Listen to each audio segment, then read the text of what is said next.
Discuss करना है Python के अंदर एक separate module that is called flask server और फास्ट एपीआई। इसको अंडरस्टैंड करने के लिए हमें थोड़ा सा कॉन्टेक्स्ट बनाना पड़ेगा, जो लोग फर्स्ट टाइम जो है वो प्रोग्रामिंग या डेवलपमेंट के अंदर आए। अच्छा, आइडिया ये है कि हमने अभी तक जो पाइथन सीखी है वो उसको हम कोर पाइथन बोलते हैं। मीन के हमने पाइथन के लैंग्वेज के साथ प्रॉब्लम को सॉल्व करने का तरीकाकार अंडरस्टैंड कर लिया कि कुछ छोटे छोटे प्रॉब्लम्स हम कोई डिफरेंट छोटे छोटे प्रोग्राम्स होते हैं, हम उनको सॉल्व कर सकते हैं, उनका कोड लिख सकते हैं, उनकी लॉजिक्स लिख सकते हैं, कोई डाटा है उसको प्रोसेस कर सकते हैं, कोई फाइल है उनको हैंडल कर सकते हैं, कोई एक्सेप्शंस एरर्स को हैंडल कर सकते हैं। फिर डाटा को रैम में स्टोर करने के डिफरेंट डाटा स्ट्रक्चर्स पढ़ लिए। फिर हमने इस तरह की मतलब काम कर लिया, और किसी चीज़ पे कोई लूप लगा के रेपिटेशन करनी है, कोई लिस्ट, डिक्शनरी, एरेज, ये चीज़ें हमने इसमें डिस्कस की हैं। इसको हम कोर पाइथन बोलते हैं। अब ये जो पाइथन हमने सीखी है इसको यूज़ करते हुए हम डिफरेंट एप्लीकेशंस बनाएंगे, ऐसी एप्लीकेशन जो रियल वर्ल्ड में यूज़ होती हैं। अच्छा, उसमें मतलब जैसे हमारी व्हाट्सएप आप अक्सर यूज़ करते हैं, इसको अगर हमने पाइथन से बनाना हो, फेसबुक जैसी एप्लीकेशन जो हम यूज़ करते हैं, जो हम डेली बेसिस पे इस्तेमाल करते हैं, हम कंप्यूटर को क्यों पढ़ना चाहते हैं? हम इसलिए पढ़ना चाहते हैं ना कि इसके अंदर जो सबसे जो ये कंप्यूटर लोगों की ज़िंदगियाँ बदल रहा है, या ये जो टेक्नोलॉजी रोज़ नई जिद्दत लेके आ रही है, ये क्या कर रही है? ये नए नए सॉफ्टवेयर इसमें ऐड ऑन हो रहे हैं, और वो सॉफ्टवेयर के ऊपर हमारा काम मज़ीद आसान हो रहा है। तो हमारा आइडिया ये है कि हमने एक लैंग्वेज या ज़ुबान पढ़ ली थी। क्यों? क्योंकि हमें कंप्यूटर के अंदर सॉफ्टवेयर बनाने के लिए कंप्यूटर की ज़ुबानों को सीखना पड़ता है। तो हमने एक ज़ुबान पाइथन पढ़ ली है। अब इसको पढ़ के हमने कंप्यूटर का सॉफ्टवेयर बनाना है, ये हमारा मेन गोल है। और सॉफ्टवेयर किसे कहते हैं, या अगर उसकी वेल नोन एग्जाम्पल हम देखें तो उसमें फेसबुक आ जाएगा, व्हाट्सएप आ जाएगा, उसके अंदर जो है वो स्काइप आ जाएगा, क्रोम आ जाएगा, VS कोड, स्लैक, ये सारे सॉफ्टवेयर्स हैं। सही है? तो इस तरह का हम भी कोई अपना सॉफ्टवेयर बनाना चाहते हैं यूजिंग पाइथन लैंग्वेज। इतनी बात समझ आ गई? तो पाइथन की जो लैंग्वेज है वो सिर्फ सॉफ्टवेयर को लिखने के लिए, सॉफ्टवेयर का कोड बनाने के लिए काम आती है। अब ये सॉफ्टवेयर का कोड लिखते कैसे हैं, उसका बेसिक टर्म्स तो हमने सीख ली है, लेकिन बाकी की डायग्राम हम ड्रा करेंगे कि एक सॉफ्टवेयर चलता कैसे है, या उसका लाइफ साइकिल क्या होता है। मतलब एक सॉफ्टवेयर का लाइफ साइकिल, ये सॉफ्टवेयर बनता है, चलता कैसे है, और हमने उसमें से कौन सा पार्ट अभी तक कवर कर लिया है, और मजीद हम कैसे उसको कवर करेंगे। सही है? अच्छा, एक सॉफ्टवेयर का लाइफ साइकिल अगर मेथड देखें कि लाइफ साइकिल उसका क्या है, उसमें मल्टीपल ऑप्शंस हैं, वो मैं पहले आपको ड्रा करके दिखाता हूँ। सबसे पहले हम क्या करते हैं, सॉफ्टवेयर के अंदर एक आइडिया जनरेट होता है। मतलब किसी के पास कोई आइडिया आता है, जैसे व्हाट्सएप बनानी है, किसी के पास कोई आइडिया है, फेसबुक बनाना है, किसी के पास कोई आइडिया आया, और कोई लिंक्डइन बनानी है, स्काइप बनानी है, स्लैक बनानी है, क्रोम बनाना है, गूगल बनानी है जिसमें सर्चेज होंगी। तो किसी के जहन में कोई आइडिया आया था, ये हमने आइडिया यहाँ पे डिफाइन कर लिया।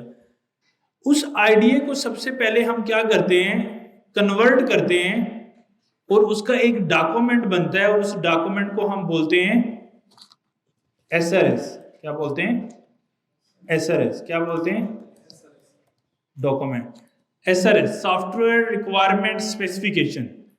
यानी कि आइडिया मेरे जहन में आ गया कि मैं व्हाट्सएप बनाऊंगा जिसमें ना लोग बातें करेंगे, फिर कॉल भी होंगी, फिर वीडियो कॉल भी होंगी, ये स्टेटस लगेंगे, ये सारी चीजें। अब इसको नोट करना है, कहीं पे लिखना है। ये तो जो मैं बातें कर रहा हूँ वो है, अब उसको कहीं नोट कर लिया, लिख लिया, उस डॉक्यूमेंट को क्या बोलते हैं? Software requirement specification, SRS। ठीक है, एक डॉक्यूमेंट बन गया। अब इस डॉक्यूमेंट का बनता है हमारे पास डिजाइन। क्या बनता है? डिजाइन। तो पहली स्टेज है आइडिया, दूसरी स्टेज है रिक्वायरमेंट गैदर करना, रिक्वायरमेंट इलिस्ट्रेशन भी बोलते हैं इसी फेज को ना, रिक्वायरमेंट इलिस्ट्रेशन, ऐसा कुछ वर्ड है, वो भी इसी को बोलते हैं। तो आइडिया एसआरएस यानी कि रिक्वायरमेंट को गैदर कर लिया, इकट्ठा कर लिया। एलिसिटेशन बोलते हैं निगलवाना, मतलब मेरे जहन में आइडिया है और मुझसे आपने रिक्वायरमेंट इकट्ठी करनी है, गैदर करनी है या निकलवानी है कि मेरे पास क्या क्या आइडिया है। और जो भी रिक्वायरमेंट निकलेगी उसको हमने एसआरएस का नाम दे दिया। फिर उस एसआरएस की मदद से एक और फेज आती है, that is called design phase. अच्छा, उसमें जो टूल सबसे ज्यादा यूज हो रहा है डिजाइन के अंदर, दैट इज कॉल्ड फिग्मा। वो उसका डिजाइन बनता है और फिग्मा में उसका जो भी यूजर एक्सपीरियंस है, इसको दूसरी जबान में हम यूआई यूएक्स भी बोलते हैं, वो यहाँ पे आ जाता है। ठीक है, आइडिया आ गया, एसआरएस आ गई, यूआई यूएक्स आ गया। अच्छा, अब आइडिया एसआरएस यूआई यूएक्स के बाद हमारा अगला जो फेज आता है, that is called development coding. ये सारे वर्ड इसी में यूज होते हैं, या हम इसकी डेवलपमेंट करते हैं या हम इसको कोड करते हैं, इस आइडिया को, इस डिजाइन को कोडिंग करते हैं। अभी मैं इस पर्टिकुलर स्टेज को, डेवलपमेंट को मजीद एक्सप्लोर करूंगा एक अलहदा से डायग्राम में। ये अपने अंदर हम ना इन तीनों में से हम किसी में भी काम नहीं कर रहे। हम जो भी काम करेंगे हम इस डेवलपमेंट की फेज में काम कर रहे हैं, या इससे अगली फेज में भी आप लोग काम कर सकते हैं, और वो है यहाँ पे डिप्लॉयमेंट।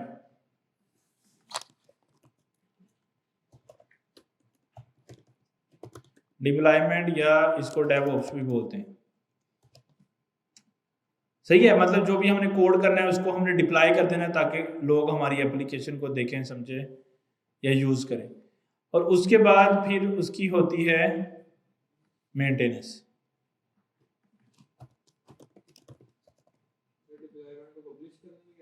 पब्लिश करना भी कहते हैं, डेवऑप्स भी इसी को कहते हैं। ठीक है, डेवऑप्स, पब्लिश करना, मेंटेनेंस आ गई। और उसके बाद डिप्लॉयमेंट के बाद एक और स्टेज पे वैसे होती है, दैट इज कॉल्ड मार्केटिंग। और उसके बाद हम उसकी मेंटेनेंस कर सकते हैं, ये पैरेलल ही चलती है और इसके साथ हम इसकी मेंटेनेंस भी कर रहे होते हैं। ठीक है, ये सॉफ्टवेयर का कंप्लीट लाइफ साइकिल है जिसमें अक्सर ये चीज़ें जो हैं वो चलती हैं। मार्केटिंग मतलब हम लोगों को बताते हैं कि भाई ये वाला काम हो गया है और इसको करना है, and so on. Idea, document, UI UX, development, deployment, marketing या मेंटेनेंस, ये सारा एक कंप्लीट सॉफ्टवेयर का life cycle method, complete life cycle है ये कि किस तरह सॉफ्टवेयर बनते हैं। अच्छा, हम इनमें से किस में काम कर रहे हैं? डेवलपमेंट में, कि हम उस सॉफ्टवेयर को कोड करना चाहते हैं, डेवलपमेंट करना चाहते हैं।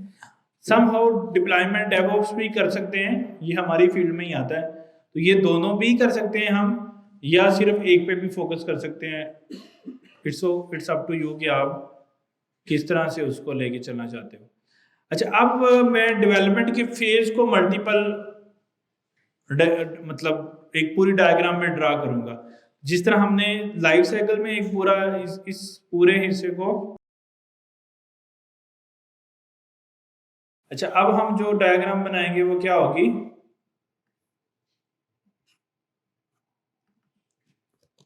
सॉफ्टवेयर डेवलपमेंट लाइफ साइकिल, कि सॉफ्टवेयर की डेवलपमेंट का क्या लाइफ साइकिल है। हर स्टेज का अपना अपना लाइफ साइकिल भी है, तो अब हम कौन से डिस्कस करेंगे?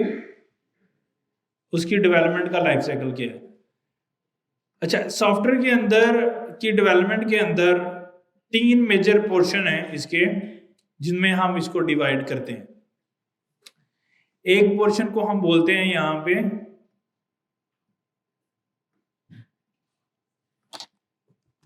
फ्रंट एंड, दूसरे पोर्शन को हम बोलते हैं बैक एंड, और तीसरे पोर्शन को हम बोलते हैं डेटाबेस।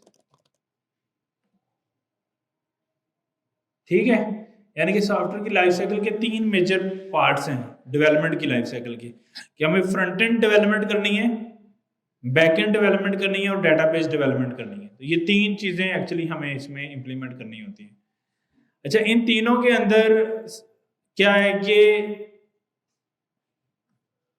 ये अब इन तीनों को करने के लिए डिफरेंट लैंग्वेजेस या डिफरेंट ऑप्शंस हैं हमारे पास अवेलेबल। तो अभी जो हमने पाइथन सीखी है वो सॉफ्टवेयर की डेवलपमेंट की लाइफ साइकिल के अंदर बैकएंड डेवलपमेंट में काम आती है, या बैकएंड का जो उसका पार्ट है ना, कि डेवलपमेंट हम डेवलपमेंट करना चाहते हैं सॉफ्टवेयर की, बाकी फेजेस तो हमने करनी नहीं है। अब डेवलपमेंट में 3 ऑप्शन है हमारे पास, database, front end, back end. तो जो हमने पाइथन कोर पाइथन सीखी है उसको यूज करते हुए हम किसी भी सॉफ्टवेयर की बैकएंड डेवलपमेंट कर सकते हैं। पाइथन को यूज करके हम फ्रंट एंड की डेवलपमेंट नहीं कर सकते। फ्रंट एंड की डेवलपमेंट की और लैंग्वेजेस हैं। तो अगर हमने पाइथन सीखी है तो वो सिर्फ कहां पे यूज हो सकती है, बैकएंड पे। तो क्या सिर्फ पाइथन ही बैकएंड पे एक ऑप्शन है? नहीं, और भी है। जैसे पाइथन है, नोड.जेएस है, पीएचपी है, और रबी ऑन रेल है, और जावा है, C# में भी होती है बैकएंड की डेवलपमेंट। बहुत सारे ऑप्शंस हैं, ठीक है। अच्छा, अब फ्रंट एंड में कौन कौन से ऑप्शंस हैं? जावास्क्रिप्ट, टाइपस्क्रिप्ट,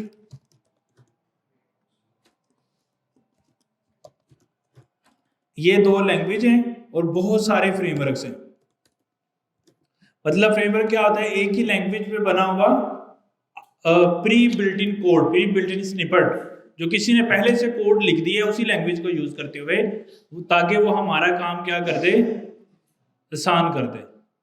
तो बहुत सारी लाइब्रेरी और चीजें जावास्क्रिप्ट, टाइपस्क्रिप्ट को यूज करके बन रही हैं फ्रंट एंड के ऊपर। अच्छा, उन फ्रेमवर्क्स में काफी फ्रेमवर्क हैं, जैसे React.js है, React Native है, उसके बाद और भी सॉरी, अगर हम मोबाइल को भी कवर करें तो हमारे पास जावा भी आ जाएगी, कोटलिन भी आ जाएगी लैंग्वेज, और डार्ट लैंग्वेज भी आ जाएगी, और ऑब्जेक्टिव सी भी आ जाएगी, स्विफ्ट भी आ जाएगी। हाँ जावा फ्रंट एंड पे भी यूज हो रही है, बैकएंड पे भी यूज हो रही है, और लेकिन बैकएंड पे इट्स वेरी रेयरली यूज, मतलब मे बी 0 पॉइंट समथिंग ऐसे कुछ, ये बहुत कोई ज़्यादा नहीं यूज हो रही।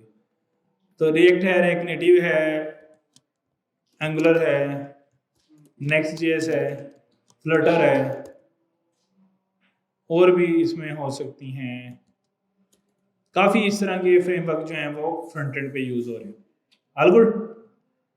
अच्छा, अब डेटाबेसेस आ गई, तो उसमें भी मल्टीपल, जिस तरह बैकएंड को कोड करने के लिए इतनी लैंग्वेजेस का ऑप्शन है, फ्रंट एंड का कोड करने के लिए इतनी लैंग्वेजेस का ऑप्शन है, देन फ्रेमवर्क का ऑप्शन है। इसी तरह बैकएंड में ये सारी लैंग्वेजेस हैं और फ्रेमवर्क्स भी हैं कुछ। वो कौन कौन से हैं? Fast API, flask, Django,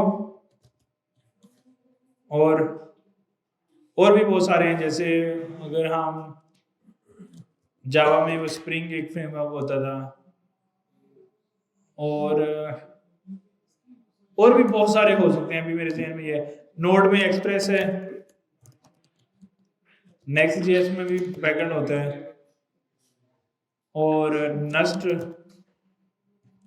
next शायद ये भी है।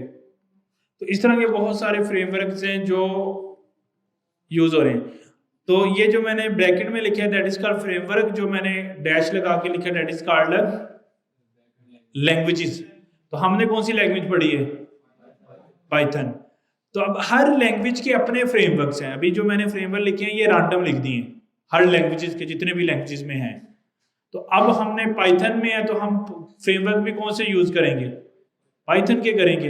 इसी तरह जावास्क्रिप्ट, टाइपस्क्रिप्ट में है तो उसके फ्रेमवर्क यूज करेंगे, जावा में है तो उसके करेंगे, फ्रंट एंड में कोटलिन है, डार्ट है, या ऑब्जेक्टिव सी, स्विफ्ट जो भी है उसके हम फ्रेमवर्क से फ्रंट एंड पे भी यूज कर रहे होंगे।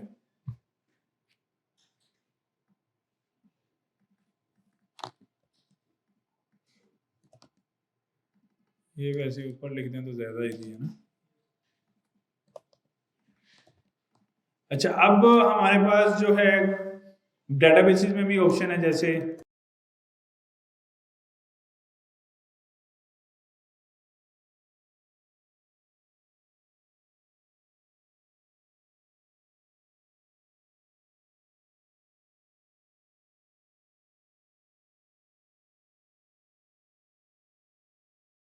ठीक है, front end back and databases ये तीन उसमें, और उसमें क्या क्या ऑप्शंस हैं वो भी मैंने लिख दिए हैं।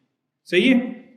अच्छा, एक चीज सबसे पहले हमें क्लियर करनी है, वो ये है कि फ्रंट एंड बैक एंड और डेटाबेस, इनका किसी भी चीज का कोई भी कॉम्बिनेशन बन सकता है। जब मैं कह रहा हूं कभी भी कोई भी किसी का भी कॉम्बिनेशन बन जाता है, तो टोटल कॉम्बिनेशन कितने बनेंगे? फिर प्रोबेबिलिटी निकाल लें कि मतलब क्या है कि जावास्क्रिप्ट को लैंग्वेज को यूज करते हुए बैकएंड पे पाइथन भी यूज हो सकती है, नोड, पीएचपी, इनमें से कुछ भी यूज हो सकता है। टाइपस्क्रिप्ट को यूज करके भी इनमें से कुछ भी यूज हो सकता है। फ्रंट एंड में जावा यूज करके पीछे कुछ भी यूज हो सकता है। इधर पाइथन यूज करके कोई भी डेटाबेस इस्तेमाल हो सकती है, इधर पीएचपी यूज करके कोई भी डेटाबेस इस्तेमाल हो सकती है। कोई भी डेटाबेस एक यूज करके उसमें कोई भी बैकएंड की पाइथन लैंग्वेज इस्तेमाल हो सकती है, और कोई भी फ्रंट एंड की लैंग्वेज इस्तेमाल, मतलब इनका आपस में कोई भी रिलेशन नहीं है। मतलब फ्रंट एंड डेवलपमेंट का बैकएंड डेवलपमेंट से कोई रिलेशन नहीं है, बैकएंड का डेटाबेस के साथ कोई भी लिंक नहीं है। मतलब कोई भी डेटाबेस की लैंग्वेज, कोई भी डाटा बैकएंड की लैंग्वेज किसी भी डेटाबेस से कनेक्ट हो सकती है। कोई भी फ्रंट एंड की लैंग्वेज किसी भी बैकएंड की लैंग्वेज से कनेक्ट हो सकती है। सही है। अच्छा, अब चूंकि हमने, आप लोगों ने देखा होगा पाइथन अगर पढ़ी है, तो पाइथन सॉफ्टवेयर के लाइफ साइकिल में कौन सी जगह पे इस्तेमाल हो रही है? बैकएंड में। तो अगर हम पाइथन को सीखते हुए सॉफ्टवेयर का बैकएंड लिखते हैं, तो हम क्या कहलाएंगे? Backend developer. क्या कहलाएंगे? Backend developer. जो फ्रंट एंड को की लैंग्वेज यूज करके फ्रंट एंड लिखते हैं, उसको हम फ्रंट एंड डेवलपमेंट कहते हैं, फ्रंट एंड डेवलपर कहेंगे। और जो फ्रंट एंड और बैक एंड दोनों लिखते हैं, उसको हम बोलते हैं फुल स्टैक डेवलपर। क्या बोलते हैं? जो बैक एंड भी लिख रहे हैं और फ्रंट एंड भी लिख रहे हैं और डेटाबेस को भी हैंडल कर रहे हैं, तीनों चीजें हैंडल कर रहे हैं, तो उसको हम बोलते हैं, यानी कि जो सॉफ्टवेयर डेवलपमेंट लाइफ साइकिल को कंप्लीट कर रहे हैं, that is called full stack developer. और जो पूरा सॉफ्टवेयर लाइफ साइकिल को हैंडल कर रहे हैं, उसको क्या कहेंगे? Software house. सही है, उसको सॉफ्टवेयर हाउस ही कहेंगे, क्योंकि वो सारे लाइफ साइकिल को देखता है ना। और नॉर्मली जो सॉफ्टवेयर इंजीनियर होता है, उसको भी software engineer is very generic term, तो that's also mean software life cycle, कि उसमें सारी चीजें कवर होती हैं कि आप कहीं पे भी किसी भी जगह पे अपने आप को adjust, you are a software engineer, you can handle any sort of या एनी पॉइंट ऑफ जो है स्टेज ऑफ सॉफ्टवेयर लाइफ, आप उसको हैंडल कर सकते हैं। लेकिन front end back and databases क्या होती हैं, समझ आ गई? अच्छा, अब आपने पूछना है कि ये सॉफ्टवेयर डेवलपमेंट में ये तीन पोर्शन क्यों है, मतलब ये बैक एंड और फ्रंट एंड की लैंग्वेज डिफरेंट क्यों है, इनका कोड डिफरेंट क्यों हो रहा है, इनको कोड करने के लिए कंप्यूटर की लैंग्वेज भी मुख्तलिफ क्यों है? क्वेश्चन आता है ना कि ये तो एक भी हो तो सारा काम तो चल रहा है, तो फिर दो दो तीन तीन क्यों है? अच्छा, आंसर ये है कि एक से भी होता है। जावास्क्रिप्ट एक ऐसी लैंग्वेज है जो उसमें नोड.जेएस जो है वो जावास्क्रिप्ट ही है, बैकएंड भी हो रहा है और फ्रंट एंड भी हो रहा है। लेकिन हर एक चीज ना, शायद हमने डिस्कस किया था ये, कि हर एक चीज, अगर मैं आपको बोलूं कि आपके पास दो टूल हैं, एक है हथौड़ी, मतलब एक है कुल्हाड़ा, और एक है चाकू, और आपने एप्पल को कट करना है दो पीसेस में, तो कौन सा टूल यूज करोगे? चाकू यूज कर लेंगे कि कुल्हाड़ा यूज करें? चाकू कर लेंगे। और अगर मैं बोलूंगा आपको सेम दो टूल हैं, आपको दरख्त को कट करना है, तो क्या करना पड़ेगा? चाकू यूज करें? कुल्हाड़ा यूज करेंगे ना। क्यों यूज करेंगे? क्योंकि वो देखो, अगर अल्टीमेट देखें, क्या चाकू से वो काम हो सकता है? हो सकता है, लगे रहे महीने में हो जाएगा, यही मतलब है ना। और अगर आप कुल्हाड़े से एप्पल को कट करेंगे तो क्या होगा, मतलब हर चीज ही टूट जाएगी, प्लेट भी टूट जाएगी। तो आइडिया ये है कि जो चीज जिसके लिए बनाई गई है ना, वो उसके लिए इस्तेमाल हो, वो टूल उसके लिए इस्तेमाल हो, तो ज्यादा काम आसान हो जाता है। देखो चाकू से भी दरख्त काटा जा सकता है, लेकिन मुश्किल काम है। बात समझ आ रही है? तो आइडिया क्या है?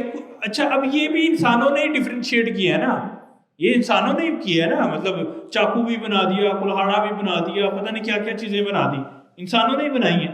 तो जिस तरह इंसानों ने इतनी चीजें, इतने टूल बनाए हैं, तो इंसानों ने अपनी आसानियां देखते हुए इतने टूल बना दिए जो जो जो डिफरेंट डिफरेंट काम करते हैं, आईटी में भी, कंप्यूटर में भी। अब कोई लैंग्वेज है वो स्पेशलाइज्ड है फ्रंट एंड के लिए, क्यों? किसी ने उसमें इतना काम कर करके फ्रंट एंड की डेवलपमेंट को आसान कर दिए। अब उसमें फ्रंट एंड की डेवलपमेंट में पाइथन का यूज करना शुरू करोगे तो वो ऐसी है जैसे आप दरख्त को चाकू से काट रहे हो। बात समझ आ रही है? क्योंकि आप इतनी बड़ी प्रॉब्लम का सलूशन एक छोटी सी चीज से निकालने की कोशिश कर रहे हो। इसी तरह आप अगर बैकएंड की डेवलपमेंट करने जाओगे तो वहां पे एक अपने लेवल की प्रॉब्लम्स हैं। अब उनका सलूशन बहुत सारी लैंग्वेज ने डिफरेंट डिफरेंट लेवल पे दिया है।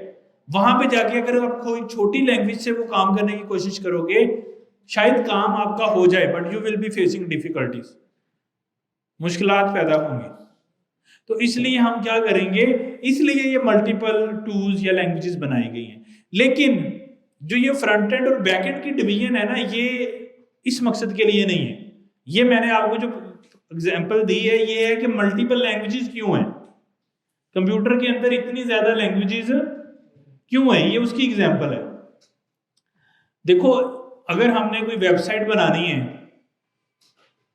और एक तरफ आपने पूरी विंडो बनानी है, विंडो का मतलब जो कंप्यूटर के हार्डवेयर को चलाती है, ऑपरेटिंग सिस्टम, एक तरफ ऑपरेटिंग सिस्टम बनाना है, एक तरफ वेबसाइट बनानी है, क्या दोनों का टूल सेम होना चाहिए? नहीं होना चाहिए ना, क्योंकि वो इतनी बड़ी चीज है और वेबसाइट बनाना एक छोटी सी चीज है उसके सामने। तो उसके लिए उसकी लैंग्वेज में मुख्तलिफ होना जरूरी है। कंसेप्ट समझ में आ रहा है? तो इसलिए चूंकि प्रॉब्लम की कंप्लेक्सिटी लेवल डिफरेंट डिफरेंट है, इसलिए लैंग्वेजेस भी कम ज्यादा हैं। तो हमने एक पढ़ ली पाइथन और उसमें हमने अंडरस्टैंडिंग कर ली। अब पाइथन के अंदर एक लिमिटेशन है, अगर आप इन सब में देखो तो पाइथन विल बी यूजिंग कि पाइथन सिर्फ एक पर्पस के लिए इस्तेमाल हो रही है, that is called backend development. हम बैकएंड की डेवलपमेंट उससे कर पा रहे हैं। अच्छा, अब बैकएंड की जिस तरह हमने सॉफ्टवेयर लाइफ साइकिल देखा, फिर हमने सॉफ्टवेयर डेवलपमेंट लाइफ साइकिल देखा, अब मैं बैकएंड का डेवलपमेंट का लाइफ साइकिल भी आपके सामने खोलूंगा कि उसमें क्या क्या चीजें हैं और हमने उसमें से क्या कर लिया। समझ आ रही है ना? अच्छा, लेकिन उससे पहले जिस तरह मैंने लैंग्वेजेस का आपको एग्जांपल दी और आपको बात भी समझ में आई है या नहीं आई कि इतनी ज्यादा लैंग्वेजेस क्यों हैं? अक्सर आपको कोई पूछ सकता है तो आप उसको ये एग्जांपल दे सकते हैं कि इतनी लैंग्वेजेस क्यों हैं। सही है? अच्छा, अब क्वेश्चन ये बनता है कि why front end and back end on two different things. अच्छा, इसमें जो मेन ज्यादा पार्ट है ना 80-90%, that is called security, that is called security। वो क्यों? जो फ्रंट एंड होता है ना, फ्रंट एंड एक्चुअली सॉफ्टवेयर का वो हिस्सा है जो यूजर देखता है, जिससे यूजर कनेक्ट करता है। जैसे व्हाट्सएप के अंदर आप जब व्हाट्सएप का आइकन आपको मोबाइल में नजर आता है, ये फ्रंट एंड है। आपने उस पर क्लिक किया, व्हाट्सएप की ऐप ओपन होती है, ये फ्रंट एंड है। आपने कोई मैसेज टाइप किया, सेंड किया, that is called front end. आपको कोई मैसेज नजर आया, that is called front end. आपने कॉल पे क्लिक किया, कॉल हुई, that is called front end. तो जितना भी यूजर को नजर आ रही हैं चीजें, that is called front end. और यूजर को जो चीजें नजर आ रही हैं, वो जो कोड यूजर को नजर आ रहा है, वो कोड कहां पे पड़े? वो कोड यूजर की डिवाइस के अंदर पड़ा। नहीं समझ आई? वो कोड जो यूजर को नजर आ रहा है, वो कोड भी कहां पे है? यूजर के पास है। और जो चीज यूजर के पास होती है, तो यूजर तो बड़ा खराब आदमी है ना, वो क्या करेगा, उसमें छेड़खानी करने की कोशिश करेगा, जिसको हम हैकर्स बोलते हैं।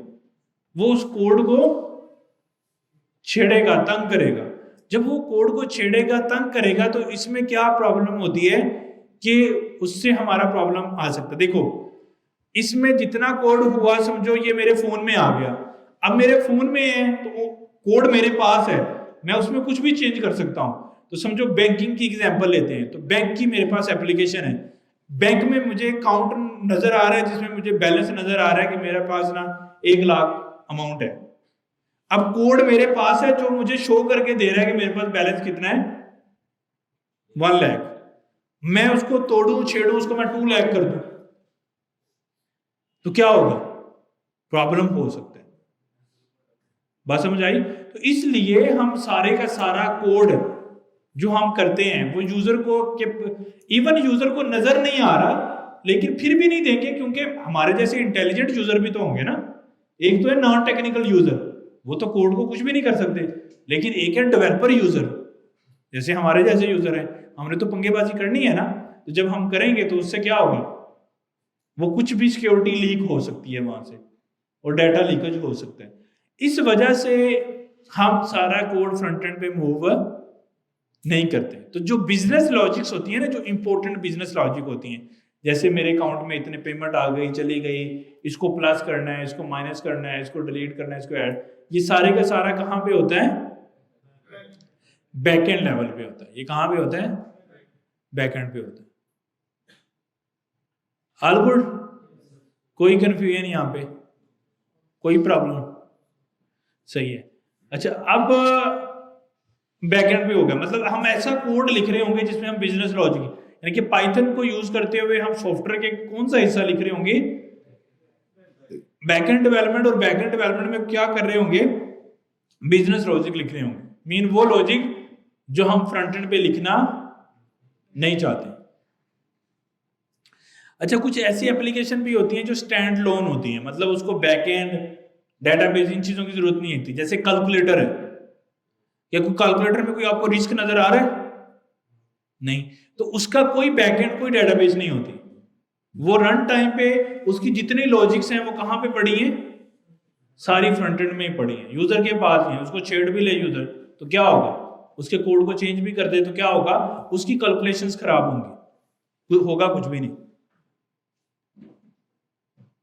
समझ आ गई बात? Front end, back and, database. अच्छा, अब ये भी समझ आ गया कि मल्टीपल क्यों है और ये चीजें किस तरह से चलती हैं, ये भी आइडिया हो गया। अब ये डेटाबेस के ऊपर भी मैं बात करूंगा कि डेटाबेस को हमने सेपरेट क्यों किया, वो बैकएंड में क्यों नहीं मैनेज हो रही, उसके ऊपर भी डिटेल से डिस्कशन करनी है। लेकिन अभी आप ये समझ लो कि फ्रंट एंड बैकएंड से जो बात करता है ना,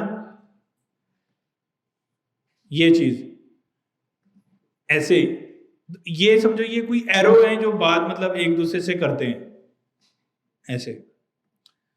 ये जो फ्रंट एंड से बैकएंड की बात होती है, ये डिफरेंट प्रोटोकॉल के थ्रू होती है।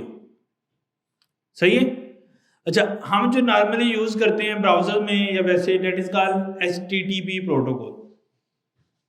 उसका काम क्या होता है, रिक्वेस्ट एंड रिस्पॉन्स, कि मतलब आपने फ्रंट एंड वाला बैक एंड को रिक्वेस्ट करता है और उसका रिस्पॉन्स उसको मिल जाता है।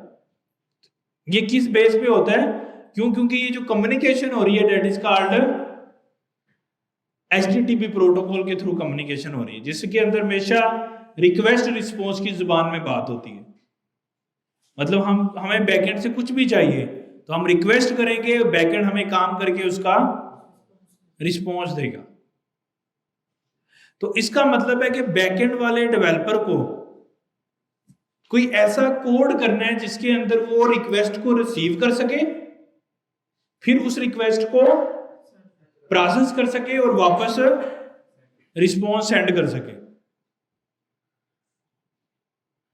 और फ्रंट एंड वाले को कोई ऐसी चीज चाहिए जिसकी मदद से वो रिक्वेस्ट को इनिशिएट कर सके और जो रिस्पॉन्स बैकएंड से आ रहा है उसको टैकल कर सके।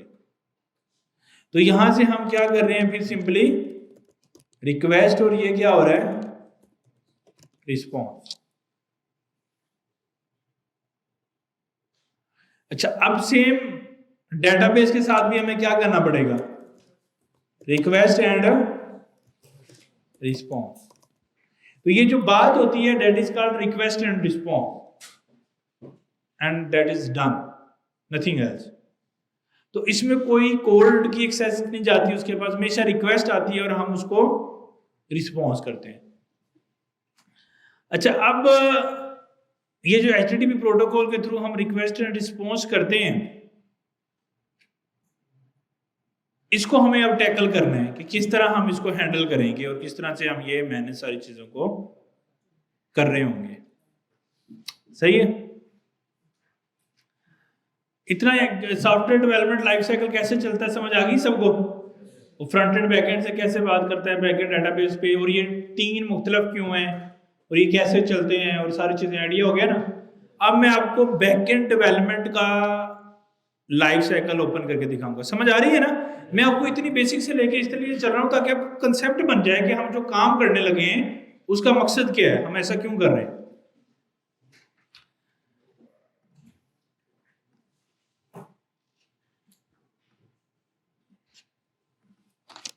अब हम बात करने लगे हैं back and development life cycle. वो बैक एंड की डेवलपमेंट कैसे काम करती है, उसका लाइफ साइकिल क्या है। अच्छा, बैक एंड डेवलपमेंट में अगर आपने देखा हो तो मेनली 2 काम है। अगर देखें ना, मेजरली अगर देखें तो वो 2 काम है उसके।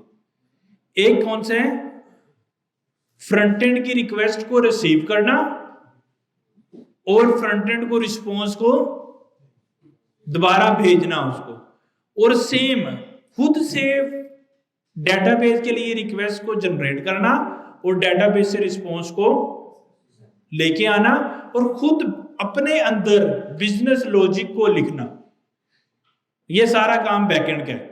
मतलब आप बैकएंड की डेवलपमेंट का लाइफ साइकिल हम किसी भी लैंग्वेज, मैंने आपको बोला है ना कि फ्रंट एंड की कोई भी लैंग्वेज बैकएंड की किसी भी लैंग्वेज से बात कर सकती है। क्यों? क्योंकि बात करने का मैकेनिज्म स्टैंडर्ड है, और वो मैकेनिज्म क्या है, HTTP प्रोटोकॉल। देखो ना, अभी ये तो बात ही नहीं हो रही कि जावास्क्रिप्ट ने पाइथन से कैसे बात करनी है, हम कोई कह रहे हैं, हम कह रहे हैं फ्रंट एंड ने बैकएंड से कैसे बात करनी है। तो अब बैकएंड किसी भी लैंग्वेज में तो मैटर नहीं करता है।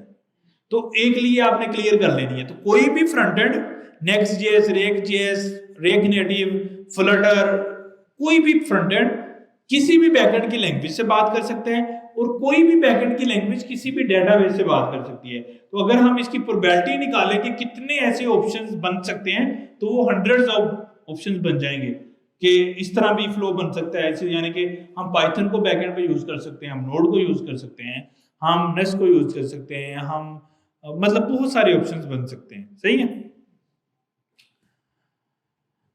अच्छा, अब हम बैकएंड की डेवलपमेंट को मजीद उसके इंटरनल लेवल पे देखने लगे हैं कि हम बैकएंड के अंदर कौन कौन सा काम जो है वो सरअंजाम देते हैं और क्या क्या ऑप्शंस आ सकते हैं इसके अंदर। मतलब जब मेरे पास आ जाएगा तो समझो कि ये जो मैंने एरो बनाया ना यहाँ से, इसका मतलब है कि रिक्वेस्ट आ चुकी है मेरे पास। अब मैं उसके अंदर का सारा ऑप्शन जो है वो डिस्ट्रीब्यूट करूंगा, और इसका मतलब है कि समझो रिक्वेस्ट यहाँ से जा चुकी है वापस, और सेम इसी तरह हम यहाँ डेटाबेस की रिक्वेस्ट इनिशिएट कर सकते हैं और वापस भेज सकते हैं। तो अभी के लिए मैंने ये इधर मैंने रख लिया कि रिक्वेस्ट आ गई और उसके बाद हमारा क्या नेक्स्ट चीजें होंगी। अच्छा, रिक्वेस्ट आने के बाद हमारी बैकएंड की डेवलपमेंट स्टार्ट हो जाती है। अच्छा, उस बैकएंड डेवलपमेंट के अंदर हम क्या करेंगे, सबसे पहले हमारा वो हिस्सा या वो पोर्शन जो इस फ्रंट एंड की रिक्वेस्ट को रिसीव करेगा, उसका कोड आएगा मेरे पास। सही है। तो उसको हम क्या बोलेंगे,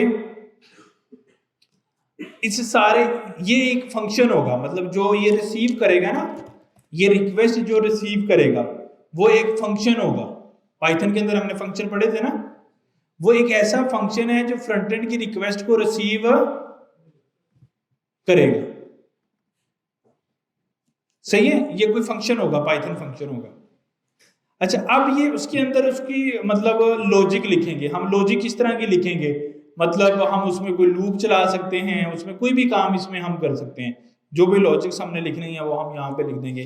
कोई लिस्ट बन सकती है और जितने भी ऑप्शन हैं वो यहाँ पे आ जाएंगे उस फंक्शन में जिसने फ्रंट एंड की रिक्वेस्ट को एंटरटेन करना है।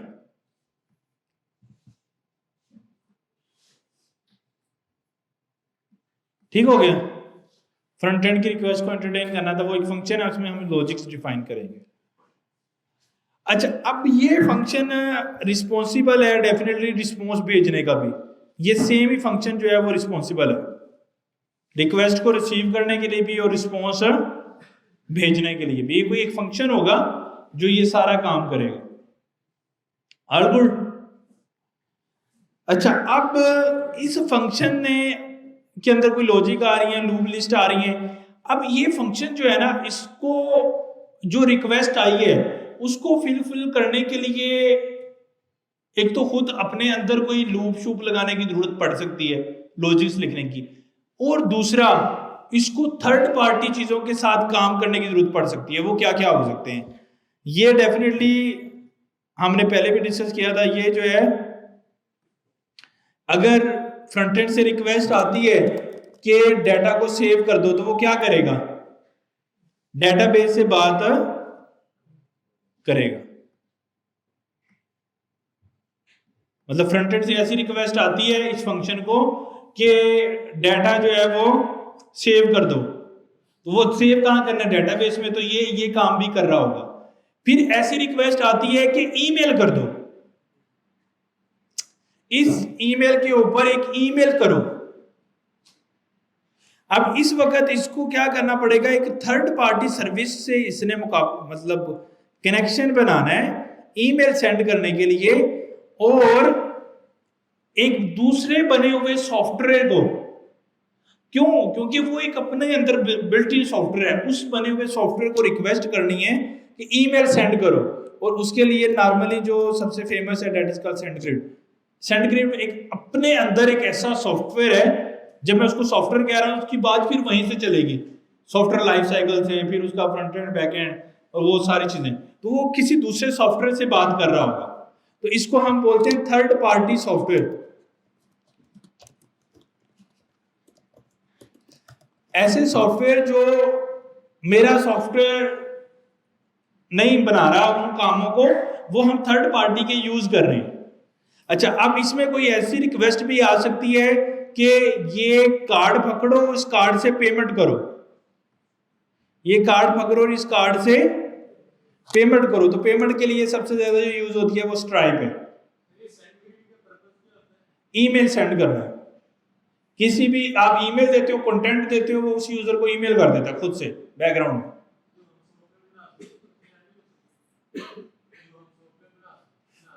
उसमें भी हम ये लॉजिक लिख सकते हैं, उसके ऊपर मैं आने लगा था। देखो, अगर मैं आपको बोलूं कि ये आपको मैं अपना कार्ड दूं और आपके बैकएंड के सॉफ्टवेयर को बोलूं कि इस कार्ड में से पेमेंट निकाल के इस बैंक अकाउंट में डाल दो, अब ये आपको अपने इस फंक्शन के अंदर इतनी बड़ी लॉजिक्स लिखना पड़ेगी, वो आपके स्कोप का हिस्सा नहीं है। कैसे? देखो, पेमेंट्स को मैनेज करने के लिए पेमेंट कहीं सामानों पे तो डालनी नहीं है, बैंक अकाउंट्स में डालनी है ना, तो सारे बैंक्स को कनेक्ट करना पड़ेगा। सारे बैंक को कनेक्ट करने जाएंगे तो डिफरेंट कंट्रीज आ जाएंगे, उन कंट्रीज को कनेक्ट करना पड़ेगा, उनको करने जाएंगे तो क्रेडिट कार्ड, मतलब ये अपने अंदर एक बहुत बड़ा सॉफ्टवेयर बन गया है। हमारा गोल समझो हम बनाना चाह रहे हैं, कैसी है, व्हाट्सएप बनाना चाह रहे हैं, इधर से मैसेज उधर जाए, और हम पूरी पेमेंट की एप्लीकेशन बनाना शुरू कर दी हमने। तो उसको बनाने के लिए एक किसी दूसरे ने उस प्रॉब्लम को सॉल्व किया है और उसने समझो 10 साल में सॉल्व किया है, और आप अगर व्हाट्सएप बनाना चाह रहे हैं और उसमें पेमेंट का फीचर आ गया, आपको वो वाले 10 साल भी फिर लगाने पड़ेंगे। तो समझो ईमेल सेंड करने के लिए कोड लिखना पड़ता है, सेंडग्रिड वालों ने समझो 2 सालों में लिखा है, लेट्स सपोज 2 सालों में लिखा है। अब आप का फंक्शन, अब आपको रिक्वेस्ट आ गई फ्रंट एंड से कि ईमेल कर दो, अगर आप वो कोड खुद से लिखना शुरू कर दोगे तो आपको भी तो 2 साल लगेंगे, 2 साल प्लस जो आपको रिक्वेस्ट आपने हैंडल करनी है वो टाइम। तो हमारे पास इतना टाइम नहीं है कि हम, क्योंकि हर एक आइडिया ना एक अपने अंदर बहुत बड़ी एप्लीकेशन बन जाती है, तो हमें अपनी एप्लीकेशन का साइज कम रखना है, हमें अपना जल्दी करना है। तो इसका मतलब है कि ये वाला फंक्शन जो है वो पेमेंट करने के लिए थर्ड पार्टी स्ट्राइप को यूज करेगा। फिर इसको रिक्वेस्ट आ सकती है कि आप जो है वो ये ऑर्डर को डिलीवर कर दो।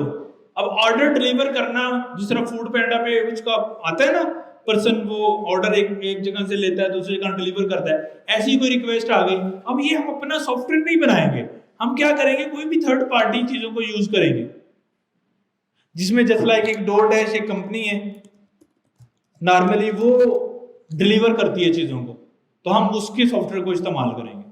तो मतलब जो बैकएंड पे मुझे रिक्वेस्ट आई है उसमें बहुत सारी मैंने थर्ड पार्टी को अटैच कर लिया और साथ में डेटाबेस से बात कर ली। तो ये सब कौन कर रहा है, वो फंक्शन जिसके पास रिक्वेस्ट आई है फ्रंट एंड से कुछ भी करने की, वो थर्ड पार्टी ऐप से भी बात कर रहा है, वो डेटाबेस से भी बात कर रहे हैं, सो ऑन।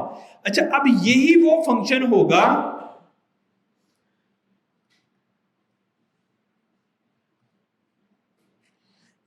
फंक्शन होगा जो, जैसे मैंने अभी आपको एग्जांपल दी थी कि मैं एक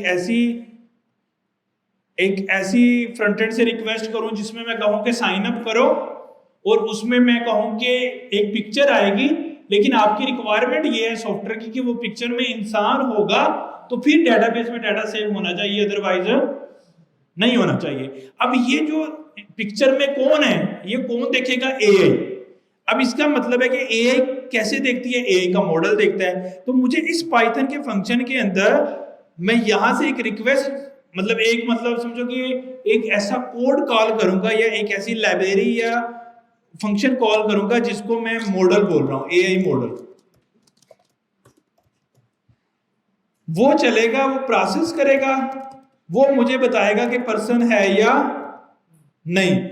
अब ये इसका जो भी जवाब आएगा मुझे वो इस फंक्शन में मिल जाएगा। अगर वो इफ लगा लूंगा, अगर उसका आंसर में ट्रू आया तो तुम डेटाबेस में डाटा सेव कर दो, अगर नहीं आया तो नहीं करो। तो जिस तरह मैंने third party centigrade stripe DoorDash इनको कॉल किया, इसी तरह मैं किसको कॉल कर लूंगा, एआई के मॉडल्स को कॉल कर लूंगा। एआई का मॉडल भी ऐसे काम करता है, हम उसको इनपुट देते हैं और वो हमें, यानी कि हम उसको रिक्वेस्ट करते हैं, वो हमें रिस्पॉन्स देता है, ठीक है। और एआई का मॉडल हर एक प्रॉब्लम के लिए एआई का मॉडल है।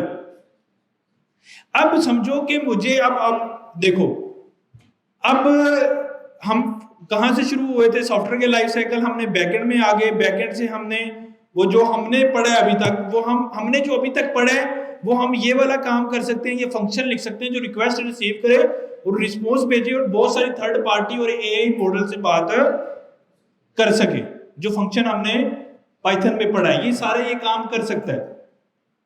लेकिन अगर हमें मजीद एआई में डीप डाइव करना है तो वो कौन सी जगह है, ये वाली।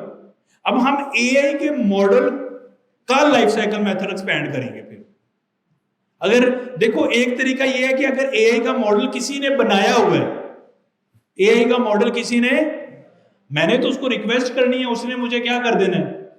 जैसे कि जो जीपीटी है वो भी क्या है, वो भी एआई का मॉडल है, किसी ने बनाया। जेमिनी क्या है, वो भी एआई का मॉडल है। और डिफ्यूजन मॉडल, बहुत सारे स्टेबिलिटी के मॉडल हैं, वो सारे मॉडल यही काम कर रहे हैं, वो किसी ने बना दिए हैं पहले से, हम उसके मॉडल को कॉल कर रहे हैं और रिस्पॉन्स कॉल कहां पे कर रहे हैं, अपने उस फंक्शन में जहां मुझे रिक्वेस्ट इनिशिएट हुई है। बात समझ आ गई आपको? इसमें कोई कंफ्यूजन, किसी को कोई कंफ्यूजन हो अभी तक?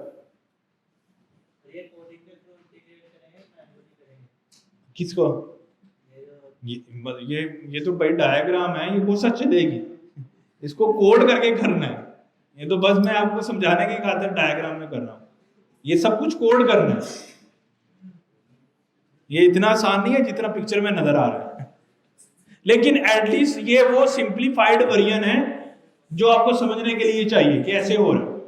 अच्छा, अब आपने, आपका जो काम है वो ये है कि आपने ऐसे फंक्शन बनाने हैं जो फ्रंट एंड से रिक्वेस्ट ले, बहुत सारी थर्ड पार्टी से बातें करें, जैसे स्ट्राइप है, ट्विलियो है, सेंडग्रिड है, डोरडैश है, या डेटाबेस है, या वो एआई के मॉडल से बातें करें, और जो भी रिस्पॉन्स फाइनल बन रहा है सब कुछ करने के बाद, डेटाबेस को अपडेट करने के बाद रिस्पॉन्स फ्रंट एंड पे भेज दे।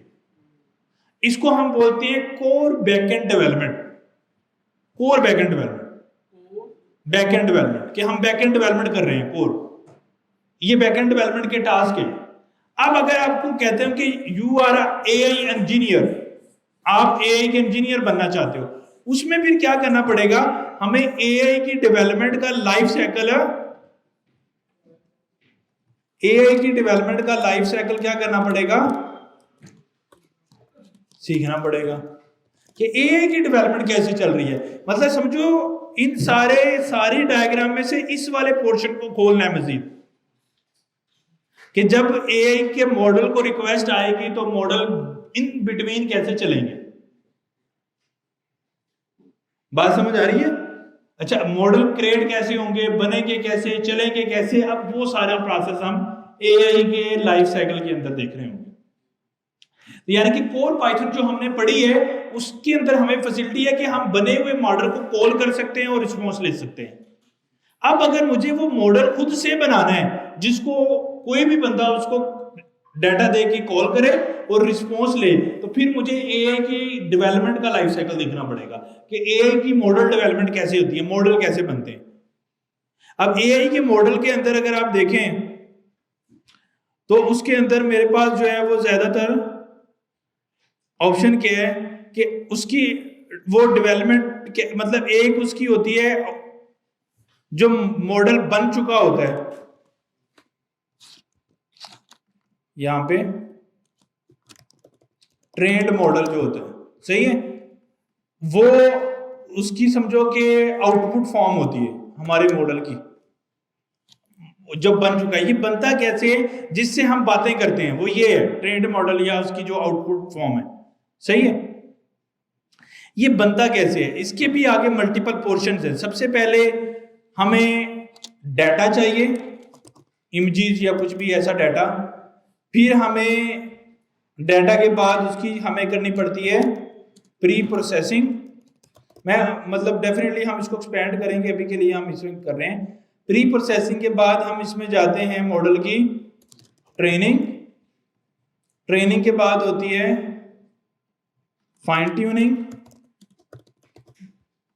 और फिर वो मॉडल जो है हमारा, यानी कि डाटा को यूज करते हुए हम प्री प्रोसेसिंग करते हैं, फिर ट्रेनिंग करते हैं, फिर फाइन ट्यूनिंग करते हैं, और जब ये सारा कुछ हो जाता है तो देन हम वापस ये हमारा मतलब मॉडल ट्रेंड होके हमारे पास आ जाता है, और उसको यूज करते हुए हम ये वाला मतलब इसको उठा के इस पोर्शन को हम यहां पे रख देते हैं, फिर उससे हमारा फंक्शन पाइथन का बातें करता है।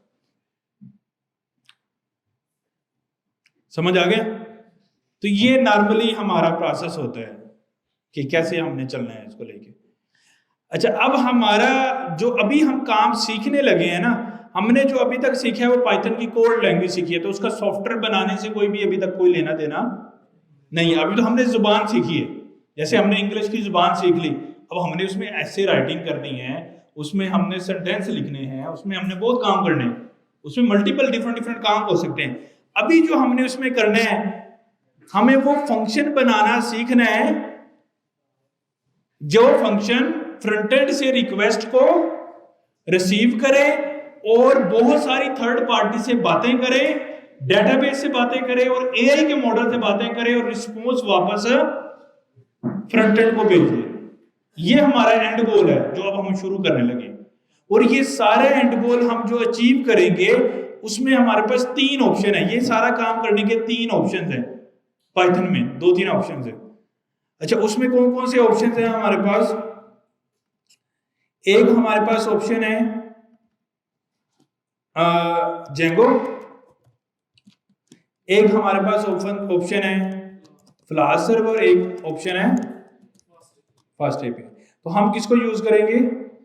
Fast API. क्यों करेंगे? क्योंकि ये मॉडर्न है, लेटेस्ट है, सबसे ज्यादा फेमस है और लाइट वेट है और इजी टू यूज है। और मतलब ये जो फंक्शन देखो, मतलब आइडिया ये आपने समझना है कि ये पाइथन ही है अगर, तो हम पाइथन का फ्रेमवर्क क्यों यूज करेंगे? फास्ट एपीआई या फ्लास्क या जेंगो क्यों यूज करेंगे? समझो, देखो मैंने आपको क्या बताया कि ये जो फंक्शन है वो क्या काम करेगा? दो काम करेगा मेनली। एक रिक्वेस्ट को रिसीव करेगा और रिस्पॉन्स देगा, और दूसरा थर्ड पार्टी चीजों से बातें करेगा और कस्टम लॉजिक लिखेगा। ये जो फ्रेमवर्क ये कहते हैं कि आप कस्टम लॉजिक पे फोकस करो और थर्ड पार्टी जिन सॉफ्टवेयर या एआई मॉडल से आपने बातें करनी है उस पर फोकस करो। ये रिक्वेस्ट आना और रिक्वेस्ट जाना ये मेरा काम है, वो उन्होंने पहले ही कोड लिख दिया उसका। इन तीनों फ्रेमवर्क ने रिक्वेस्ट आने का और रिक्वेस्ट वापस जाने का कोड पहले से लिख दिया हुआ है, वो हमने नहीं लिखना। मतलब लिख दिया हुआ मतलब क्या है कि हमने उसका सिर्फ एक कोई फंक्शन बनाया यूज करना है जो रिस्पॉन्स को ले आएगा और रिस्पॉन्स को सेंड कर देगा। उसमें हमें अपना कस्टम कोड नहीं लिखने, कोई लिखने की जरूरत है नहीं, क्योंकि कोई भी दुनिया की एप्लीकेशन बनाए, रिक्वेस्ट रिसीव और भेजने के लिए रिस्पॉन्स, क्या कोड सेम नहीं होगा? सेम होगा। तो सेम होगा तो मैं बार बार लिखूं या लिखा लिखाया यूज कर लूं, क्या दो बातें? एक ही बात है, जो सा मर्जी स्ट्रक्चर अप्लाई कर लूं। इतनी बात समझ आ गई? अच्छा, अब हमें क्या करना है कि ये जो